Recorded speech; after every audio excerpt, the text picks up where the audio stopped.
네, 오늘 10월 10일입니다. 10월 10일이고요. 사도행전은 37번째 시간 저희 같이 봅니다. 지금까지 저희가 사도행전을 쭉 이어서 보고 있고요. 오늘은 10장 중반부에 다다랐는데요. 저희가 10장에 들어와서 같은 본문을 가지고 두 번 말씀을 나눴습니다. 첫 번째는 베드로에 대해서 이야기를 했었고요. 그리고 지난주에 고넬료에 대해서 알아봤습니다. 베드로는 저희가 너무 잘 아는 사람이었지만 그에게도 양쪽의 극단이 있었습니다. 예수님께 배운 그 가치와 삶의 태도, 소외된 자들을 섬기는 마음을 분명히 가지고 있는 자였습니다. 복음이 그를 변화시킨 것이 확실하다고 믿어집니다. 예수님을 부인하고 떠났던 자였지만 예수님께서 그를 먼저 찾아와 주셨고요. 그는 이제 새로운 피조물이 된 것이었습니다. 비록 새 생명으로 태어나긴 했지만 이제 막 자라는 과정을 저희가 사도행전을 통해서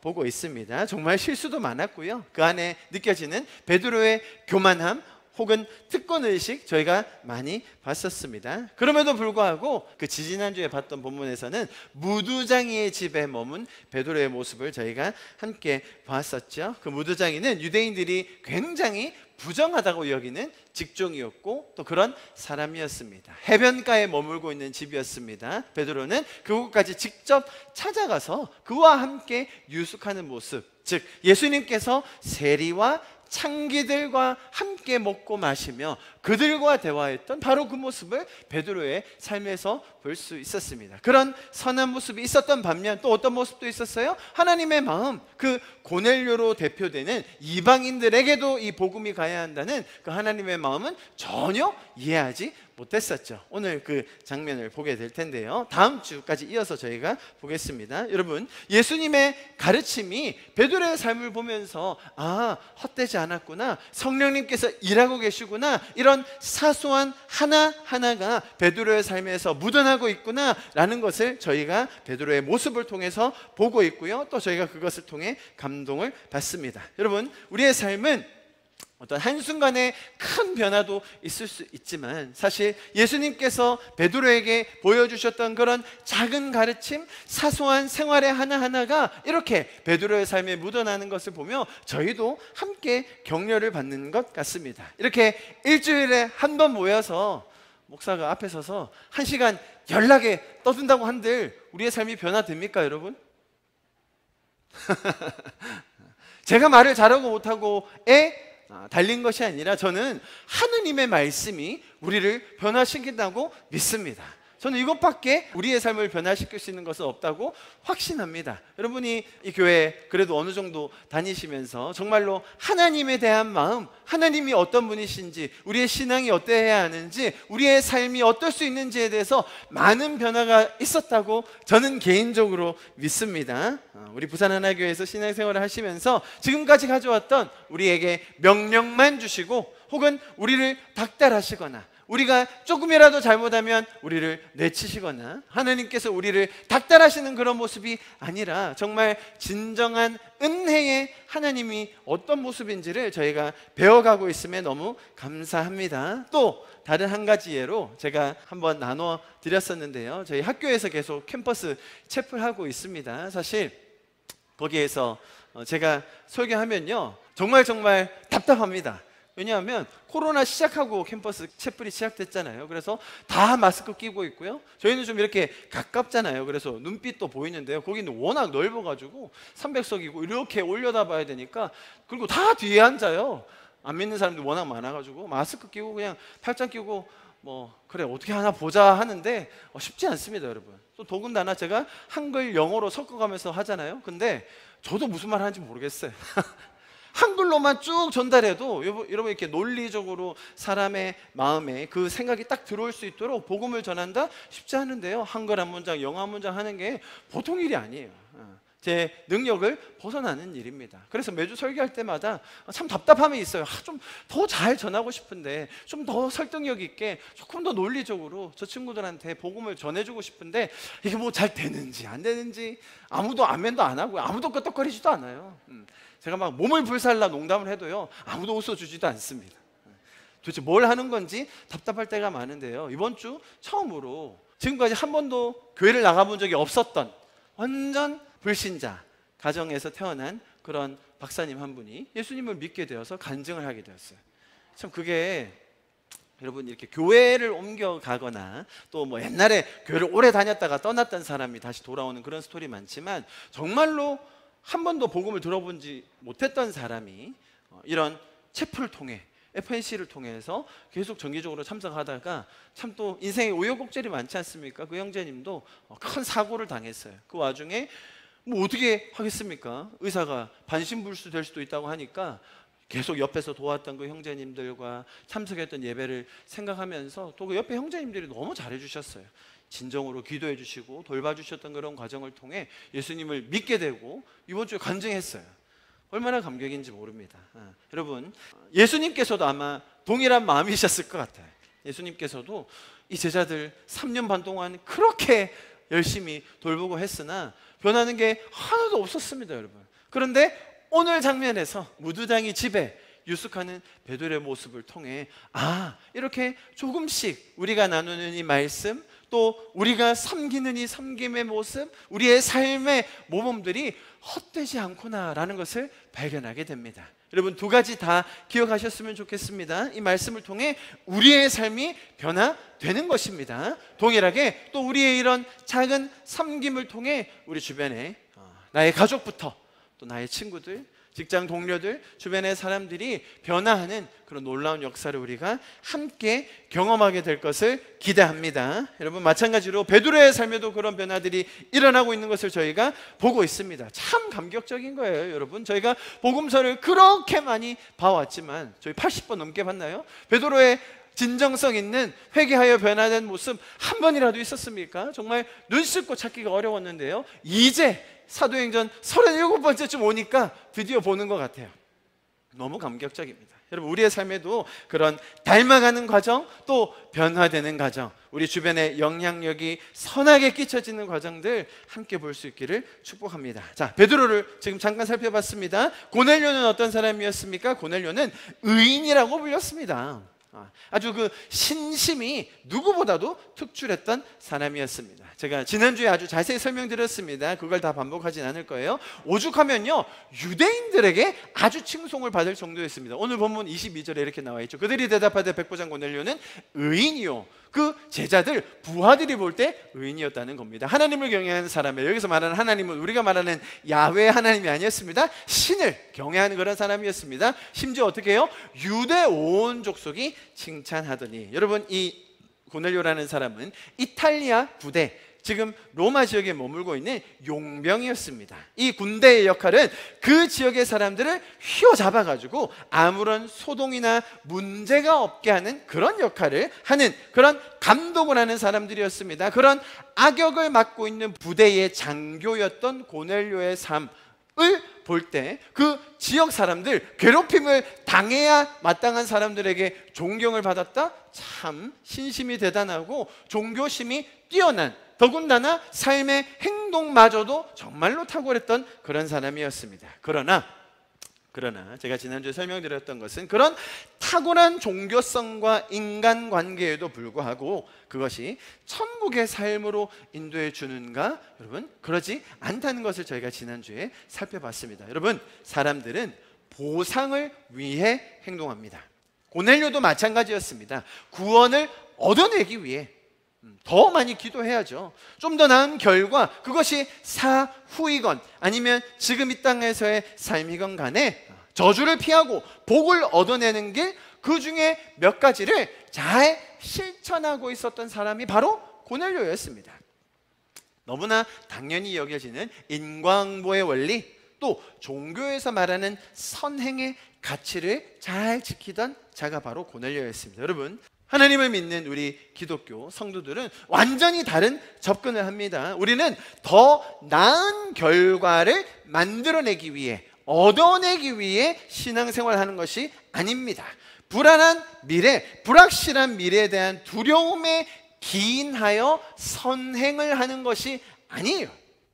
여러분, 인생을 살며 겪게 되는 많은 어려움들 당연히 있을 수밖에 없어요. 죄된 세상, 타락한 세상에 살기 때문에 누구에게나 그런 것이 찾아올 수 있습니다. 그러나 우리는 이미 하나님의 은혜, 그리스도의 보혈의 공로로 구원을 받은 자들이에요.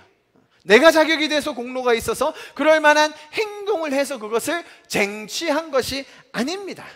하나님께서 먼저 일해 주셨습니다. 그 결과로 우리가 놀라운 생명을 얻게 되었어요.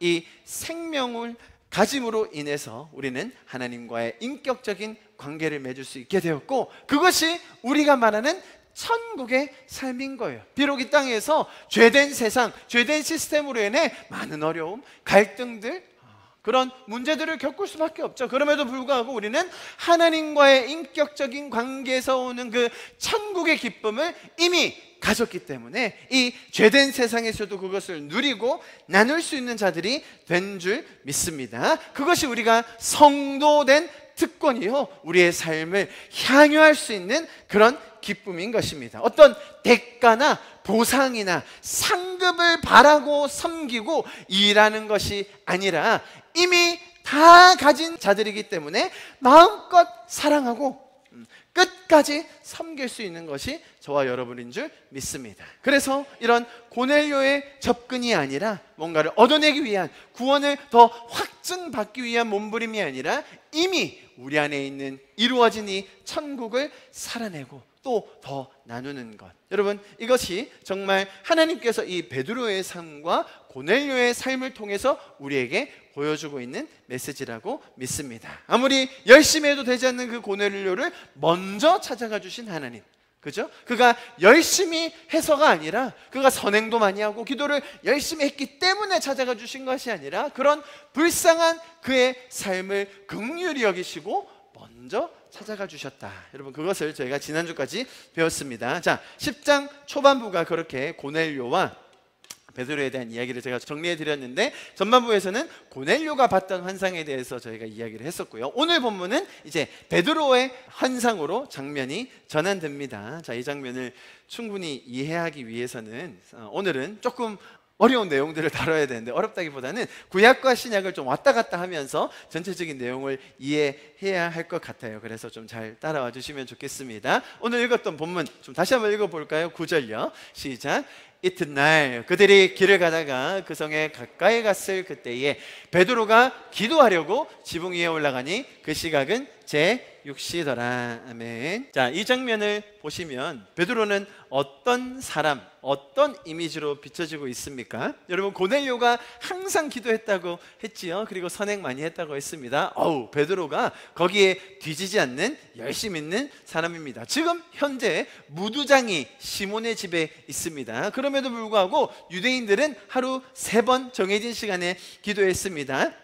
여기서 말하는 육시라고 되어 있죠. 정오를 말하는 것인데요. 아침에 한 번, 정오에 한 번, 저녁에 한 번 유대인들은 기도했습니다. 비록 다른 사람의 집에 유숙하고 있지만, 타인의 집에 가고 있지만 혼자서 기도할 자리를 찾았어요. 그 옥상에 올라가서 혼자 경건하게 유대인의 법도에 따라 유대인의 기도하는 시간에 맞춰서 기도하는 베드로의 모습을 볼 수 있습니다. 성경을 읽는 저희 독자로서 이런 모습을 볼 때 베드로를 어떻게 정의할 수 있을까? 어떻게 바라볼 수 있을까? 제가 이렇게 한번 적어봤습니다. 베드로는 어떤 사람입니까? 율법을 잘 지키는 유대인입니다. 그렇죠?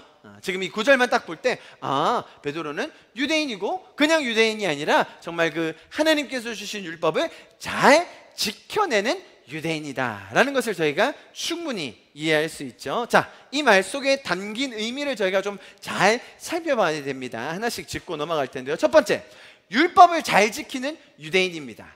아시겠죠? 그냥 단순히 유대인으로서의 감투만 쓰고 있는 것이 아니라 하나님께서 주신 이 율법을 잘 지키는 유대인인데요. 자, 제가 지금 뭐라고 했습니까? 율법을 누가 주셨다고요? 하나님이 주신 겁니다. 그렇죠? 자, 출애굽기, 구약으로 돌아갈 거예요, 여러분. 잘 따라와 주세요. 출애굽기 20장에 이르면 이제 출애굽을 쭉 한 이스라엘 백성들을 시내산에 모아놓고 하나님께서 그때부터 율법을 주기 시작하세요. 언약 법전이라고 불리는 장면이 나오고요. 그 이후로 출애굽기는 쭉 금송아지 사건 한 번 빼고는 다 율법과 그리고 이어지는 성막에 대한 설명으로 가득 차 있습니다. 그래서 사실 창세기부터 읽으면 되게 재밌거든요. 막 창조 이야기, 족장시대 이야기, 인물들이 쭉 나오다가 창세기는 그래도 어쨌든 재밌게 끝나요. 출애굽기 들어가면요 얼마나 스펙타클합니까, 그죠? 막 기적이 일어나고 하나님께서 인도하시는 장면이 나오다가 20장 딱 들어가면 사람들이 이제 정신이 혼미해져요. 막 율법에 대해서 나오고 정말 엄청난 자세한 조항들이 나오다가 이제 쭉 가면 이제 금송아지 사건 나오거든요. 거기서 한번 반짝했다가 그 이후로 쭉 잠이 들기 시작하고 결정적으로 어디에서 포기하죠? 창세기, 출애굽기, 레위기 가면 그냥 끝나는 거예요. 더 이상 읽을 수가 없는 거죠. 자, 성경의 흐름이 그렇습니다. 창세기부터 쭉 시작된 그 복음의 이야기가, 사람들과 함께 교제하시며 이끌어 가시는 하나님 이야기가 출애굽기 와서 20장쯤 가서 율법으로 가득 채워지기 시작하고 레위기에서 그것이 다 정리되고 절정에 이르릅니다. 그 뒤에 가면 그 한 번 얘기하셨던 율법을 다시 반복하는 내용들이 나오는 거예요. 자, 어쨌든 레위기에 들어가면 그런 절기들, 그 다음에 거룩한 것, 부정한 것, 그 다음에 제사, 이런 것들이 잘 정리돼서 나와 있어요. 특별히 오늘은 뭐에 대한 이야기죠? 먹는 거에 대한 얘기 아닙니까? 레위기 몇 장에 나온다고 제가 말씀드렸죠?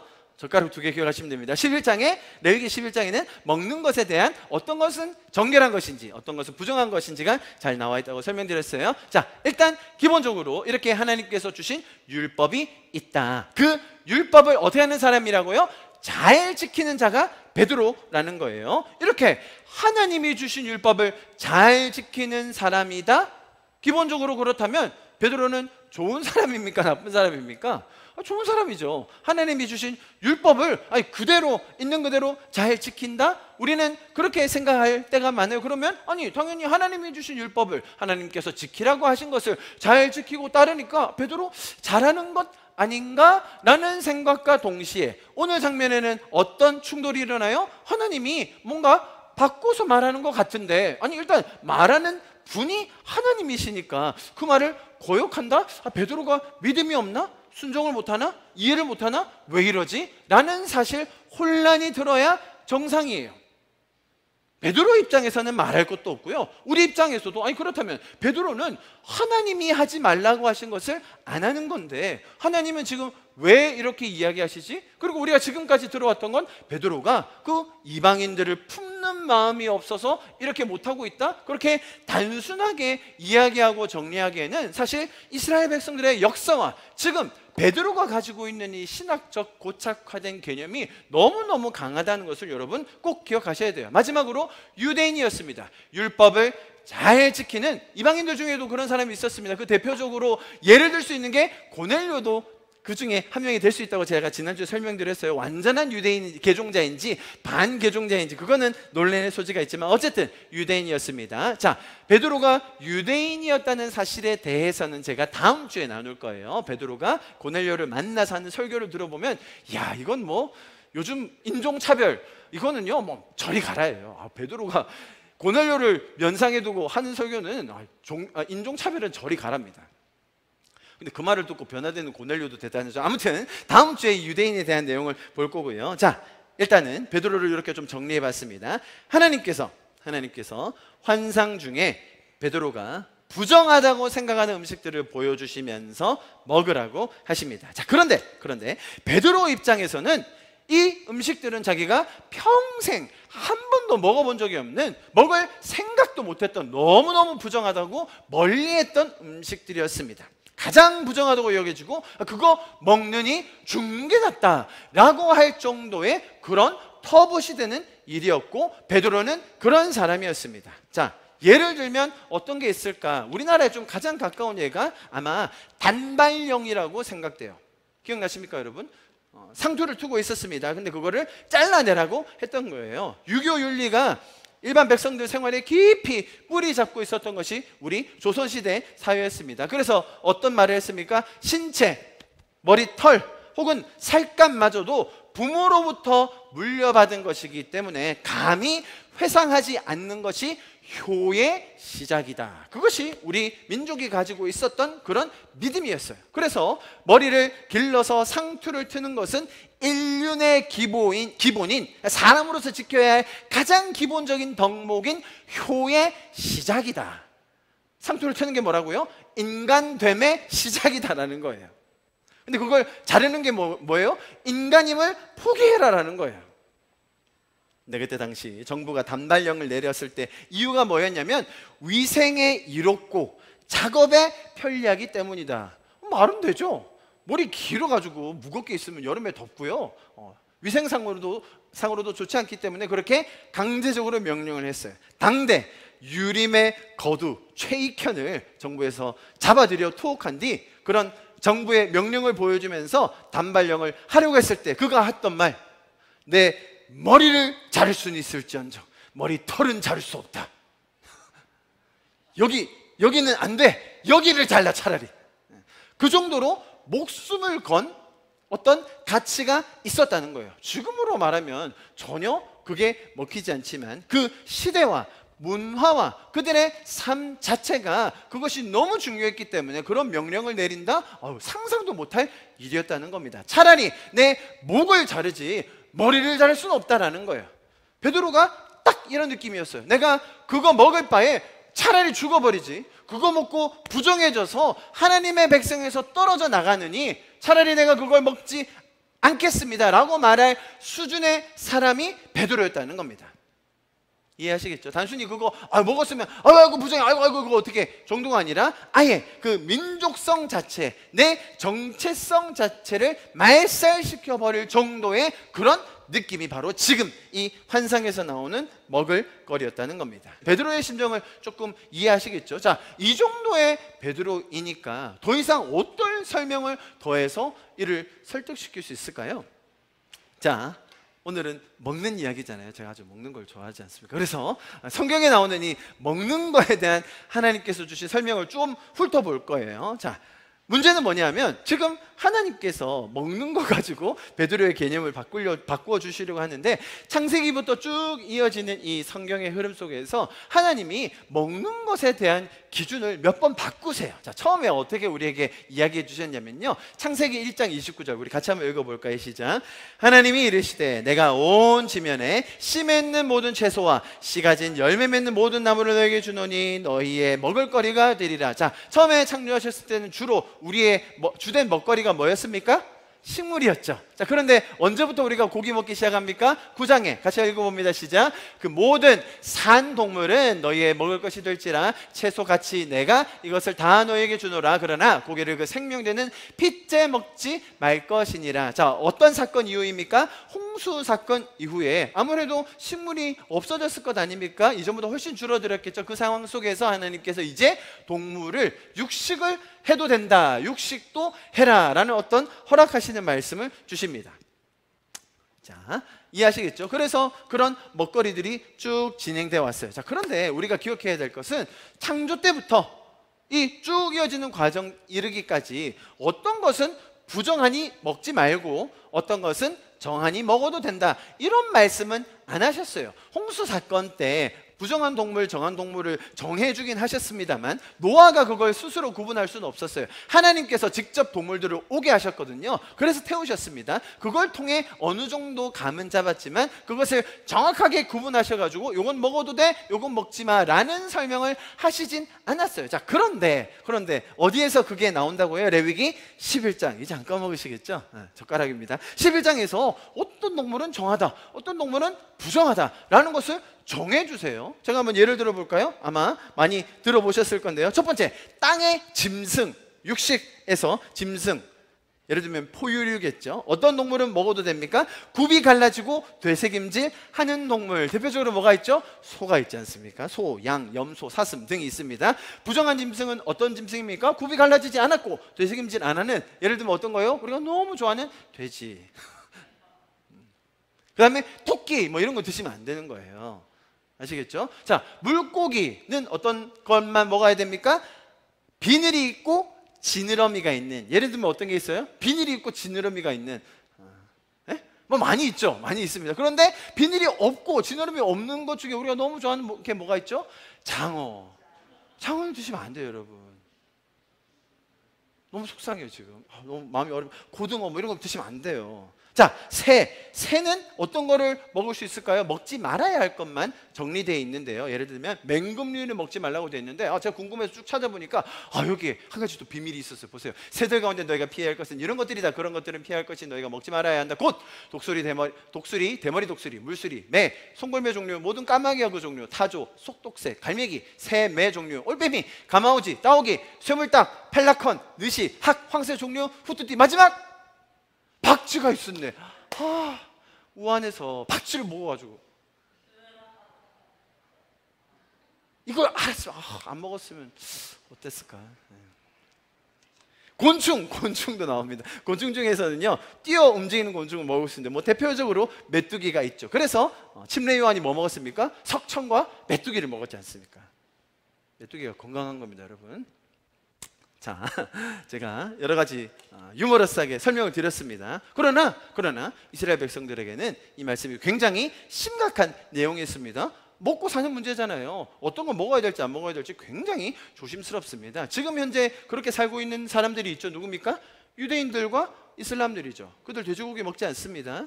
이슬람들은 술도 먹지 않아요. 너무너무 철저하게 지킵니다.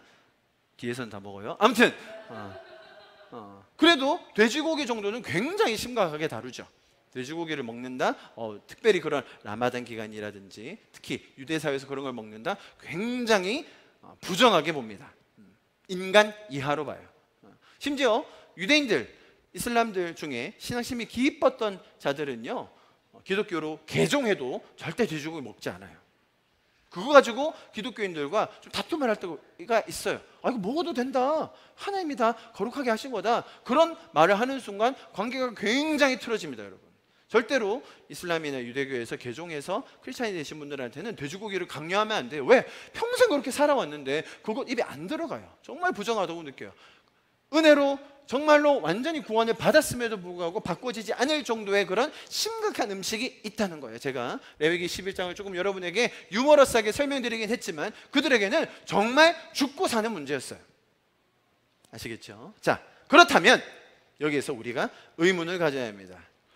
하나님께서는 스스로 만드신 이런 자연 만물을 왜 어떤 것은 부정하다고 하시고 어떤 것은 정하다고 하실까요? 아니, 하나님께서 처음 만물을 지으셨을 때 보시기에 심히 좋았더라, 토부하다, 너무너무 아름다웠다. 왜? 본인이 지으셨어요. 본인이 만드신 겁니다. 다 아름답고 거룩하고 하나님 보시기에 좋았던 것들입니다. 그런데 왜 이런 순간에 다다랐을 때 갑자기 하나님께서 어떤 건 부정하다고 어떤 건 정하다고 하셨을까요? 왜 이렇게 선을 확 그으셨을까? 그 이유가 뭘까요, 여러분? 더 심각한 문제는 예수님이 오셔서 이 모든 정한 것 부정한 것을 그냥 말살시키는 것 같으셨어요. 복음서에 의하면 예수님께서는 이런 음식에 대한 정결법, 즉 어떤 것은 부정하다, 어떤 것은 정하다라는 것을 아예 없애시는 뉘앙스로 말씀을 하셨어요. 음식은 입으로 들어가는 것이기 때문에 그건 어차피 뒤로 나오니까 부정하지 않다. 오히려 우리 마음속에서 나오는 것이 부정한 것이다. 우리 예수님께서 직접 하신 말씀을 한번 보면 좋을 것 같아요. 마가복음 7장 제가 읽어드리겠습니다. 예수께서 이르시되 너희도 이렇게 깨달음이 없느냐? 무엇이든지 밖에서 들어가는 것이 능히 사람을 더럽게 하지 못함을 알지 못하느냐. 딱 여기서 말하는 음식의 뉘앙스죠. 이는 마음으로 들어가지 아니하고 배로 들어가 뒤로 나갑니다. 이러므로 모든 음식을 깨끗하다 하시니라. 그죠? 괜찮아요. 먹는 것은 다 그냥 마음에 머무르는 것이 아니라 배로 가서 배설되니까 그게 더러운 게 아니라는 거예요. 또 이르시되 사람에게서 나오는 그것이 사람을 더럽게 하느니라. 속에서 곧 사람의 마음에서 나오는 것은 악한 생각 곧 음란과 도둑질과 살인과 간음과 탐욕과 악독과 속임이라. 음탕과 질투와 비방과 교만과 우매함이니 이 모든 악한 것이 다 속에서 나와서 사람을 더럽게 하느니라. 이해되시죠, 여러분?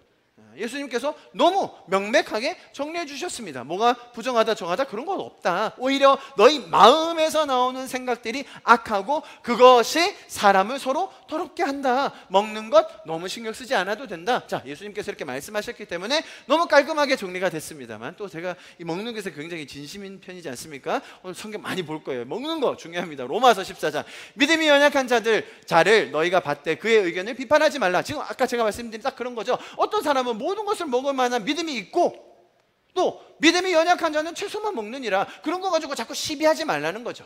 먹는 것 자체가 중요한 게 아닌데 뭐가 중요해요? 사람이 중요한 거예요. 그의 마음과 그의 믿음의 상태가 중요한 거죠. 먹는 자는 먹지 않는 자를 업신여기지 말고 먹지 않는 자는 먹는 자를 비판하지 말라. 너무나 성숙한 말씀이죠. 야, 너 어떻게 그렇게 돼지고기를 그렇게 막 처먹니? 몸에도 안 좋고 말이야. 그 구약에 어쨌든 구약에 있잖아. 먹지 마. 그냥 먹어도 괜찮아. 뭐 괜찮아. 서로 그거 가지고 싸우지 말라는 거예요. 너무너무 중요한 말씀이 또 있어요, 여러분. 디모데전서 4장. 그러나 성령이 밝히 말씀하시기를 후일에 어떤 사람들이 믿음에서 떠나 미혹하는 영과 귀신의 가르침을 따르리라. 이제 뭔가 유혹하는 사람들이 올 거예요. 자기 양심이 화인을 맞아서 외식함으로 거짓말을 하는데 이 사람들이 뭐라고 해요? 혼인을 금하고 잘못된 가르침인 거예요. 어떤 음식은 먹지 말라고 이런 말 할 거라는 거예요. 핥터이나 음식물은 하나님이 지으신 만이 믿는 자들과 진리를 아는 자들이 감사함으로 받을 것이라. 하나님께서 지으신 모든 것이 선함에, 됐죠? 다시 창조대로 돌아간 것 같아요. 감사함으로 받으면 버릴 것이 없나니 하나님의 말씀과 기도로 거룩하여 짐이라. 너무너무 훌륭한 말씀이죠. 장어 드셔도 됩니다. 할렐루야. 오늘의 복음, 장어 먹어도 된다, 뭐 이런 거예요. 자, 마지막으로 고린도전서, 진짜 말씀 많이 보죠. 모든 것이 가하나 모든 것이 유익한 것은 아니요 모든 것이 가하나 모든 것이 덕을 세우는 것은 아니니 누구든지 자기의 유익을 구하고 남의 유익을 구하라. 무릇 시장에서 파는 것은, 보세요, 시장, 도떼기 시장, 마을 시장에서 파는 것은 양심을 위하여 묻지 말고 먹어라. 이거 혹시 제사 때 썼던 거 아닙니까? 이거 부정한 거 아닙니까? 그런 거 묻지 말라는 거예요. 시장에서는 그냥 감사함으로 다 먹을 수 있다는 거예요. 불신자 중 누가 너희를 칭찬할 때 너희가 가고자 하거든 너희 앞에 차려놓은 것이 무엇이든지 양심을 위하여 묻지 말고 먹어도 된다는 거예요. 아시겠죠? 누가 너희에게 이것이 재물이라 말하거든 알게 한 자와 그 양심을 위해 먹지 말라. 이거 원래는 먹어도 돼요, 안 돼요?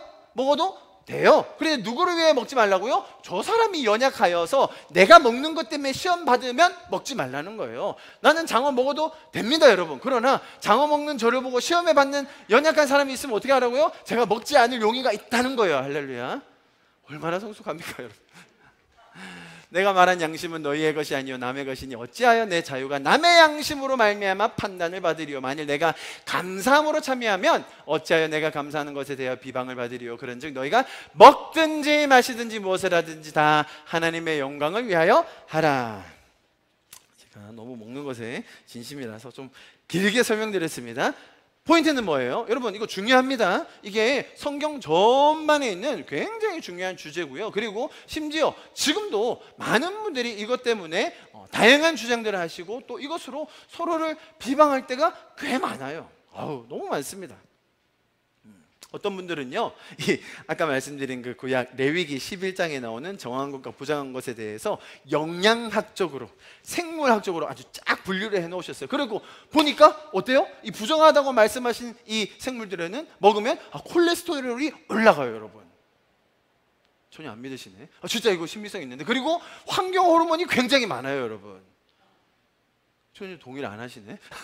여러분, 굉장히 유명해요. 이쪽 분야로 이렇게 해가지고 이런 레위기에 나오는 부정한 음식은 그래서 하나님이 먹지 말라고 하셨구나 라는 주장이 꽤 신빙성이 있어요. 그런데 문제는 뭐냐면 그렇게 사는 사람들이 있다고 말씀드렸잖아요. 대표적으로 유대인들이 코셔라고 해서 지금도 그렇게 다 정확하게 지킵니다. 유대인들이 그렇게 집단적으로 살기 때문에 충분히 표본을 뽑아서 연구를 해볼 수 있거든요. 유대인에 대한 연구는 대부분 뭘로 귀결되죠? 그래서 유대인들은 부자구나, 뭐 이런 결론은 나와요. 그런데 유대인들이 코셔를 잘 지켜서 더 건강하구나, 이런 다큐멘터리 보신 적 있으세요? 없어요. 돼지고기를 먹는 사람과 안 먹는 사람 중 누가 더 건강할까요? 그런 구분을 하기가 쉽지 않다는 거예요. 그래서 임상적으로 돼지고기는 알아서 드세요. 건강을 위해서 안 드실 분들은 드시지 마시고 괜찮다는 분들은 드셔도 되는 겁니다. 제가 왜 이런 말씀을 드리느냐, 그렇다면 왜 이렇게 나누셨냐는 거예요. 무슨 이유로 나누신 거죠? 잘 보면 건강상의 이유는 아닌 것 같습니다. 그죠? 그리고 더 큰 문제는 뭐라고요? 신약에서 오면 이게 다 폐지돼요. 그럼 중간에 왜 이렇게 이토록 심각한 율법을 정해 주셔가지고 이스라엘 백성들이 이렇게까지 목숨을 걸 만큼, 그리고 오늘 장면에서는 하나님의 말씀을 배격하여 이방인들에게 나아가지 못하게 될 만큼 이런 지경에 이르도록 이런 상황이 만들어진 근본적인 이유가 뭘까? 그런 질문을 우리가 해야 되는 겁니다. 자, 제가 이 부분에 대해서 아주 자세하게 하나씩 다 짚어드릴 기회가 있을 겁니다. 그러나 오늘은 설교 시간이 제한되어 있는 관계로 아주 핵심적인 부분만 제가 정리해 드리겠습니다. 구약에서 잘 보십시오, 여러분. 율법이라고 말하는 그런 정결법이라든지 혹은 절기들 있죠. 절기들. 가장 대표적인 게 뭐예요? 우리가 매주 지키는 안식일이 있을 수 있어요. 또 아까 제가 출애굽기에서 꽤 많은 부분을 할당하고 있는 것이 성막이에요. 성막을 어떻게 지어야 되는지, 그리고 짓는 과정과 나중에 봉헌하는 장면이 엄청난 분량을 차지합니다. 아시겠죠? 그리고 레위기에 가면 제사 드리는 것. 자, 잘 보세요. 이런 율법, 성막, 절기, 제사. 듣는 순간 벌써 졸리시죠? 아이고, 출애굽기 후반부와 레위기 내용인 거예요. 이게 잠이 안 오시면 그 부분 읽으시면 바로 잠이 와요, 여러분. 자, 그런 것들, 자, 이것들을 왜 하나님이 주셨을까라는 거예요. 이런 것들을 통해 하나님이 더 영광 받으실까요? 자, 이 정도는 있어야, 이 정도는 해내는 백성을 거닐어야 하나님도 좀 가호가 서시는 건가요? 공교롭게도 이번 주, 그러니까 지난주 저희가 출애굽기 말씀을 계속 보고 있는데요. 출애굽기 25장을 제가 지난주에 나눴습니다. 잘 동영상으로 편집해서 올려드렸죠. 그 내용이 성막에 관한 내용이었어요.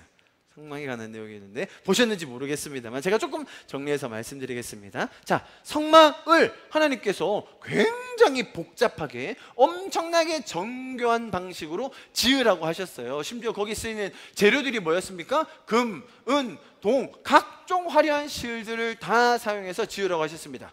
아니, 여러분, 이게 근본적인 질문인 거예요.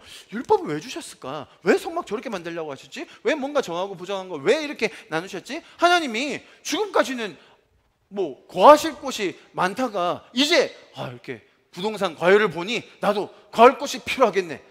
좀 제대로 집을 만들어서 나도 한번 머리 기대고 한번 푹 쉬어보자 라는 마음으로 성막을 만들려고 하셨을까요? 지금까지는 어디 계시다가 갑자기 성막을 지으러 가십니까? 거기에 거하신다고 하셨죠? 자, 여러분, 제 질문의 의도를 아시겠죠? 성막은 다분히 누구를 위한 겁니까? 하나님이 거할 곳이 없어서 하나님이 그 정도는 돼야 머무실 가치가 있기 때문에 지으라고 하신 거예요? 이것은 다분히 사람들이, 보세요, 보이지 않는 신을 따르고 믿는 것이 너무나 힘든 이스라엘 백성들, 저와 여러분도 마찬가지예요. 하나님은 형상이 없으시고 영이시다 라는 이 표현 자체를 사람들이 받아들이기가 너무 힘든 거예요. 그래서 누구를 돕기 위해 누구 취향에 맞춰서 지은 거예요? 사람들 취향에 맞춰서 지은 거예요. 아니, 그래도 그렇지. 아니, 그 귀한 금, 은, 동을 다 뺏어가시면 하나님 너무 심하신 거 아닙니까? 라고 사람들이 얘기를 많이 해요. 그리고 성막에 들어간 재료들을 보면서 야, 하나님의 성품은 이런 거구나. 금 뭐예요? 순결함. 은 뭐예요? 뭔가 위험 있음. 그 화려한 색깔의 실을 보면 그 실 하나하나에 담긴 의미 굉장히 신학적으로 중요한 주제 중에 하나예요. 성막론이라고 해가지고 성막을 짓는 그 재료들과 구조와 길이와 무게에 담긴 의미, 복음서와 연결해가지고 여러분 그런 게 얼마나 큰 신학적 주제인지 모릅니다. 제가 그걸 한 번에 다 뒤집을 수 있을 것 같은데요. 자, 출애굽기 12장 보세요. 35절에 보면 이스라엘 자손이 모세의 말대로 하여 애굽에게 은금 패물과 의복을 구하며, 지금 무슨 장면입니까? 출애굽하기 직전에 이스라엘 백성들이 은금 패물을 얻어와요. 누구한테? 애굽 백성들한테 달라고 하니까 막 다 줘요. 좀 가지고 나가라. 아우, 너희들 때문에 진짜 죽겠네. 그냥 좀 나가라 했더니, 그래가지고 달라고 했더니 다 줬어요. 여호와께서 애굽 사람들에게 이스라엘 백성에게 은혜를 입게 하사 그들이 구하는 대로 주게 하심으로 그들이 애굽 사람의 물품을 취하였더라. 자, 지금 광야에서 은금 패물을 가지고 있는 것 누구한테 준 거라고요? 이스라엘 백성들이 열심히 일해가지고 막 적금 들고 그래서 금 한 푼씩 모은 겁니까? 아니에요. 나올 때 그냥 엉겹결에 막 후두두두 받아서 나온 게 은금 패물이었어요. 자, 그런데 그 은금 패물 여러분 무겁습니까? 가볍습니까? 소중히 다룹니까? 대충 다룹니까? 여러분 광야에서 얼마나 귀찮은지요. 그 은금 들고 다니는 게 막 죽겠는 거예요. 지금 먹을 거 하나도 먹기 힘들어 죽겠는데 그 은금 챙겨야지. 막 폐물도 누가 가져갈까 봐 보자기에 싸고 있는데, 야, 이거 보통 일이 아닌 거예요. 근데 그때 성막을 짓겠다, 너희 가진 은금 폐물 가져와라. 와, 이거 그냥 빨리빨리 갖다 내자. 어차피 내 것도 아니었고 무거워 죽겠는데 그거 쓸데없는 거 차라리 만나나 한 바가지 더 주시지. 메추라기나 한 번 더 구워 먹게 해주지. 은금패면 아무 필요가 없거든요, 여러분. 여러분 이스라엘 백성들 아시잖아요, 여러분. 자기들이 수고해서 벌어들인 은금패물이다 절대 안 됐을 거예요. 얼마나 걔네들이 데모 잘하고요, 저기 반항 잘하는데 절대 안 됐을 건데, 그 출애굽기 장면에서 보시면 아주 선뜻 다 갖다 내요. 아마 차고 넘치게 모여요. 나중에 막 금송아지를 만드는데 얼마나 삐까뻔쩍하게 만드는지. 자, 제가 말하는 거 어떤 요지인지 아시겠죠? 하나님이 왜 은금패물로 성막을 지으셨다고요? 그거 아니면 나의 성품을 드러내지 않으니까? 영원하신 하나님이 거할 정도면 그 정도 삐까뻔쩍 해야 되니까 그래서 지으셨다고요? 사람들이 볼 때, 아니 야훼 하나님? 영이신 하나님? 보이지 않으신 하나님? 그런 하나님이 거하실 성막이라면 그 사람들이 볼 때 뭘로 하는 게 제일 좋겠어요? 아무래도 나무 짝대기보다는, 아무래도 돌비 가지고 그냥 대충 얼기설기 짓는 것보다는 제대로 지어놓으면 사람들 마음에, 아, 우리 중심이 이런 거구나, 하나님은 이런 곳에 거하시는 분이시구나, 오케이, 우리가 더 배워보자, 그런 마음이라도 들게 하기 위해서. 자, 누구를 돕기 위해서? 사람들을 돕고 사람들이 하나님을 기억하게 하기 위해서. 여러분 절기가 왜 있는 거예요? 절기 때마다 사람들이 더 예배를 열심히 드리고 제사를 드리면 하나님이 영광 받으시는 거예요? 아니죠. 절기가 뭐예요? 정기적으로 있는 날들인 거잖아요. 그 날들을 통해 누가 하나님을 기억하게 한다고요? 사람들이, 아, 요 날은 이거 하는 날이지. 왜요? 왜 우리가 이렇게 쓴 나물과 맛없는 걸 먹어요? 그때 우리가 출애굽한 날을 기억하고 유월을 한 것을 기억하기 위해 절기를 지키는 거예요. 누구를 위한 거라고요? 사람들을 위한 거. 자, 잘 보세요. 자, 오늘의 포인트. 자, 먹는 것에 이르릅니다. 부정한 것, 정한 것이 나와요. 자, 그래서 사람들이 항상 뭘 생각해요? 이거 먹어도 되나 안 되나? 비늘이 있어 없어? 물고기 처음 보는데 지느러미 있어 없어? 자, 이거 왜 해요? 누가 그 말을 했어요? 하나님이. 그러니까 음식을 먹을 때마다 누굴 기억하게 돼요? 하나님을. 유대인들이, 이슬람들이 아직도 그걸 하고 있기 때문에 사실은 하나님에 대한 인지력이 우리보다 더 좋아요. 너 이거 왜 안 먹니? 우리 이거 하나님이 먹지 말라고 했거든. 그거예요. 다른 이유가 없어요. 우리는 그냥 식기도 하는 게 다지만 그 사람들은 그게 굉장히 중요한 가치로 여겨져서 누구를 기억하게 한다고요? 하나님을 기억하게 하는 게 주된 목적이다라는 거예요. 뭐가요? 자, 보세요. 율법과 절기와 성막과 정한 것, 부정한 것, 모든 것들이 누구를 돕기 위함이에요? 하나님이 영광받고 내가 더 너희들을 장악해서, 어쨌든 내가 더 섬김을 받기 위해서가 아니라 사람들이 하나님을 더 기억하게 하고 죄적인 세상 속에 살면서 어떻게 하면 하나님과 더 동행하게 도울 수 있을까라는 부차적인 장치들이 뭐였다고요? 이런 절기들, 또 정한 것 부정한 그 음식에 대한 규례들이었다는 거예요. 이해하시겠죠, 여러분? 이해하시겠죠? 자, 그런데 그 안에 담긴 하나님의 마음은 뭐예요? 이들이 나와 동행하기를, 나를 더 알기를, 자, 그런 마음을 가지시고 하나님께서 이런 것들을 주셨는데, 자, 구약의 모든 과정을 거쳐서, 그래서 이런 절기 막 이마에 새겨보고 손바닥에 써보고 핥아 먹어보고 막 주렁주렁 달아보고 다 했던 결과, 그래서 죄인들이 어떻게 살 수 있는지, 또 한편으로는 죄인들이 나중에 핑계 못 대도록 하나님이 죄인들이 할 수 있는 모든 시도를 다 할 수 있도록 허락해 주셨어요. 그래서 나중에 죄인들이 핑계하지 못하도록. 그러나 결론적으로 어떻게 됐습니까? 이런 모든 부수적인 장치들을 통해 그들이 변화됐나요? 구약의 결론은 뭡니까? 그런 인간적인 시도와 의지와 노력으로는 우리가 변화되지 않는다는 거예요. 인간의 모든 지혜를 집대성한 그 솔로몬의 지혜, 거기 어디 담겨 있습니까? 잠언과 전도서에 나와 있지 않습니까? 그거 다 모아도 우리가 변화될 수 있나요? 없다는 거예요. 그래서 우리는 십자가를 통해 그리스도의 보혈의 공로로 변화될 수 있는 겁니다. 우리가 새로운 피조물이 되어야 되는 거예요. 거듭난 자가 되어야 되는 겁니다. 이해하시겠죠? 자, 이렇게 하나님께서는 이스라엘 백성들을 돕기 위해 그들에게 이러한 안내들을 해주신 것인데, 유대인들이 이것들을 왜곡하기 시작한 거예요. 그 대표적인 예가 복음서에서 아주 자주 등장하는 주제 중에 하나인 안식일이에요. 자, 안식일이 뭡니까?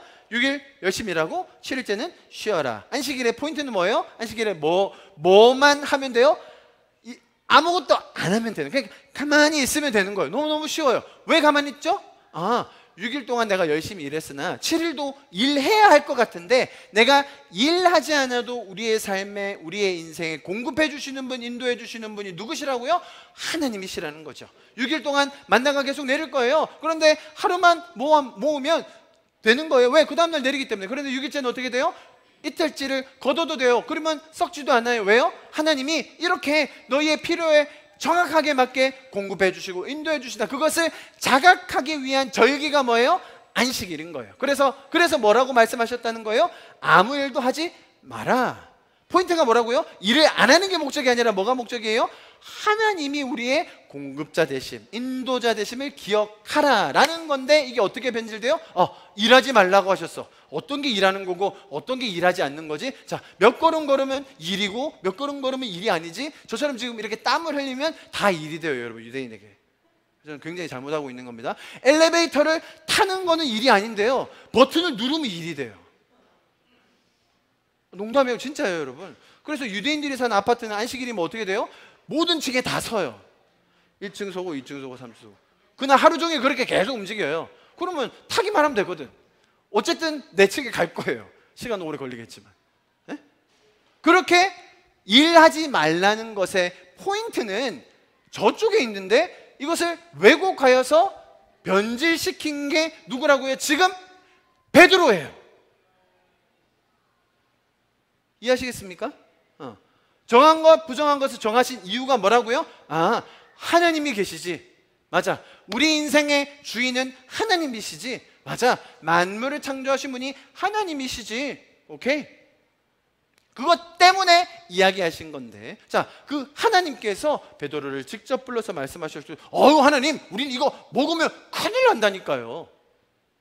인격적인 소통과 교제가 아니라 그 율법을 변질시키고 왜곡한 것에 깊이 뿌려내서 마치 이게 뭐가 된 거예요? 그들의 전통이 돼버린 거예요. 율법의 본질은 잊어버린 채, 그 율법과 절기와 그 정결법의 정신은 잃어버린 채 껍데기만 잔뜩, 그것도 왜곡하여서 꽉 붙들고 있는 모습이 누구라고요? 베드로라는 거예요. 당시의 유대인들이었다는 것이죠. 지금 유대인도 마찬가지예요. 이해하시겠죠? 자, 하나님의 뜻이 지금 이 유대인들의 모습 속에 어떻게 왜곡되어 있는지를 제가 지금 구약의 이야기를 쭉 훑어드리면서 여러분에게 설명을 드렸습니다. 설교 시간 내에 살 수 있는 그냥 가장 간결한 설명입니다. 그러나 이해가 되시죠, 여러분? 왜 예수님이 그런 말씀들을 하셨고, 하나님은 왜 구약에서 이런 법들을 주셨으며, 특히 먹는 것과 관련된 것이 지금 예수님 시대에 와서 왜 이렇게 바뀐 것처럼 보이는지 아마 조금 이해가 되셨을 것입니다. 자, 그래서 결론적으로 하나님이 어떻게 일하시는지를 우리가 보아야 합니다. 하나님은 지금 베드로의 이 모습을 책망하지 않으십니다. 오히려 어떻게 하는지 아세요? 베드로의 이름을 불러주세요. 베드로야. 환상 중에 다른 어떤 신들도 환상 줍니다. 잘못된 거 볼 수 있어요. 그러나 하나님께서 그를 정확하게 불러주세요. 베드로야, 이런 것들이 있다. 이거 먹어도 괜찮다. 왜? 이제 네가 새로운 피조물로 되어서 나와 인격적으로 소통하고 이 천국의 삶을 누리고 있는 베드로에게 더 이상 그 정결법이 의미가 없는 거죠. 사실은 예수님께서 이미 베드로와 함께 3년만을 지내시면서 충분히 가르쳐 주셨지만, 베드로가 아직 이해 못하고 있는 그때에 베드로를 설득하기 위해서, 베드로를 가르쳐주기 위해서 한 번으로 그치지 아니하시고 3번 연거푸 보여주시고, 거기에서만 그치는 것이 아니라 또 오늘은 어떤 장면까지 동원하십니까? 베드로의 이 고착화된 잘못된 전통, 제가 지난주에 말씀드렸죠? 혹은 우리가 가지고 있는 잘못된 개념, 하나님에 대한 오해, 혹은 내가 가진 상처, 내가 겪었던 어려움들로 인한 그 쓴뿌리들을 다 해소해 주시기 위해 하나님께서는 환상도 보여주시고 사람도 붙여주시고, 그 사람들과의 만남을 통해 그런 것들, 하나님에 대한 오해, 내 인생에 대한 그런 궁금증들이 해결될 수 있도록 직접 일하시는 분이 누구라고요? 우리 하나님이시라는 거예요. 우리의 삶에는요, 항상 왜곡이 일어나기 마련이에요. 우리가 아무리 배우고 깨닫고 명심하려고 해도요, 이 세상의 시스템이 성경의 원리와 항상 반대로 가기 때문에 우리가 하나님의 마음을 잃어버릴 때가 너무 많아요. 우리는 하나님이 주신 양심과 그 원리로 인하여 살고 싶은 마음이 가득한데, 세상의 원리, 세상이 돌아가는 풍속, 모든 것들이 그것을 거스를 때가 많은 거죠. 나도 모르게 그 안에 소속돼서, 나도 모르게 그 물길에 휩쓸려서 살아갈 때가 얼마나 많은지 모릅니다. 여러분, 그래서 우리가 이렇게 모이는 거예요. 매주 정기적으로 말씀을 듣는 거예요, 여러분. 성경의 말씀을 통하여 내 마음을 다시금 새롭게 하는 거예요. 하나님을 더 알아가는 겁니다. 그래서 이렇게 함께 교제하는 거예요. 그 이유 때문에 여러분, 교회가 이렇게 소중한 겁니다. 우리의 무지함, 나의 연약함을 더 절실히 인정하고, 서로가 서로를 비난하고 정죄하고 판단하는 것이 아니라, 우리가 다 죄인 출신이기 때문에 오히려 그 안에서 더 용납할 수 있고요, 더 품을 수 있고요, 함께 격려하며 기도할 수 있는 공동체가 되는 것이죠. 그래서 더 정직히 바라보며 하나님께서 주신 이 말씀의 의미와 또 우리를 향하신 그 마음을 더 배우고 누리고 나누는 공동체, 그것이 바로 교회가 되는 것입니다. 여러분, 하나님의 이 포기하지 않으시는 마음, 우리를 위하여 계속해서 일하시는 그 하나님의 열정, 그것을 더 많이 배우시고 또 누리시고 나누는 이번 한 주가 될 수 있기를 간절히 축복합니다. 할렐루야. 우리 같이 기도하고 예배를 마무리하도록 하겠습니다.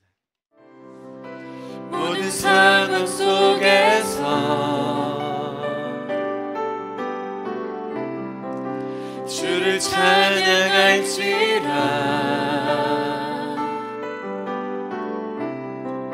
주는 너의 큰 상급, 큰 도움이시라. 큰 도움이시라. 주의 얼굴 구할 때, 주의 얼굴 구할 때,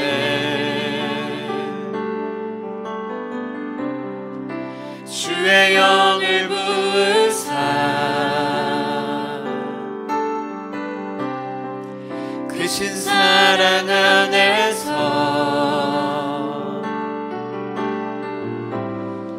주를 보게 하소서.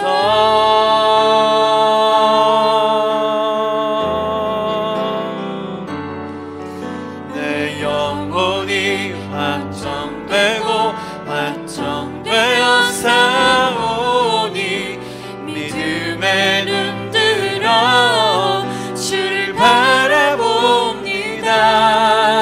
내 영혼이 확정되고 확정되어 사오니 믿음의 눈 들어 주를 바라봅니다.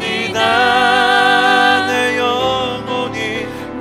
영혼이 확정되고 확정되어 사오니 믿음의 눈 들어 주를 바라봅니다. 내 영혼이 확정되고 확정되어 사오니 믿음의 눈 들어 주를 바라봅니다. 주를 찬양할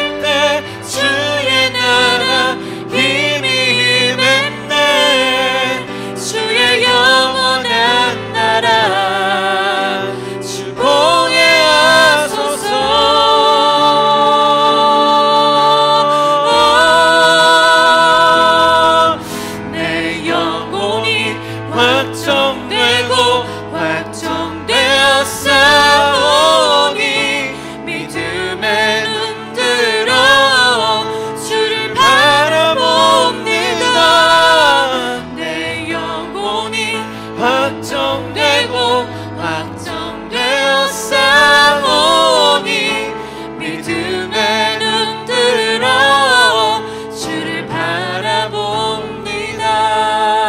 믿음의 눈 들어 믿음의 눈 들어 주를 바라봅니다. 믿음의 눈 들어 주를 바라봅니다.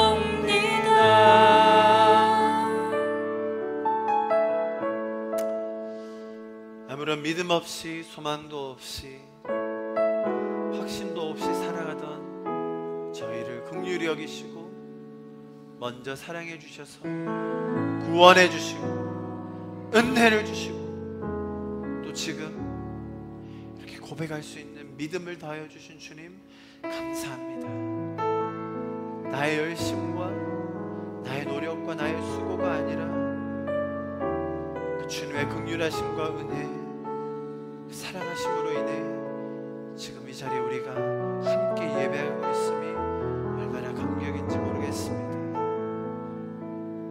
예, 주님, 주님이 우리의 공급자 되시며 주님이 우리의 인도자 되시며 주의 말씀이 내 발의 등이 되시고 내 인생의 빛이 되시오. 예, 주님, 우리가 이제는 믿음으로 고백할 수 있습니다. 나의 믿음 없음과 연약함과 죄악됨을 그냥 두지 않으시고 끝까지 포기하지 않으시며 우리를 찾아와 주셔서 은혜를 더하여 주시는 주님 감사드립니다. 그 은혜를 우리가 더 배우고 누리며 나누는 우리 한 분 한 분 성도들이 되게 하여 주시옵소서. 지금은 우리를 사랑하셔서 끝까지 포기하지 않으시는 그 하나님의 은혜와 우리의 모든 죄악으로부터 건지시고 우리를 속량하셔서 우리에게 새 생명 주시며 새로운 피조물로 만들어 주신 그 예수 그리스도 보혈의 공로와 또한 우리의 날마다 삶 속에서 하나님과 동행하는 그 기쁨, 천국의 기쁨을 우리에게 더 누릴 수 있도록 가르쳐 주시는 그 성령님의 감화, 감동, 교통하심, 인도하심이 지금 이 자리에 모여 그 은혜를 사모함으로 내 마음을 주님께 올려드리는 성도분들 한 분 한 분 삶 속에 가정과 직장과 학업과 삶의 터전 가운데 또한 이 자리에 함께하지 못하지만 방송으로 함께 참여하는 그 성도들의 마음 가운데 지금부터 영원히 함께 하시기를 간절히 축원하며 기도하옵나이다. 아멘.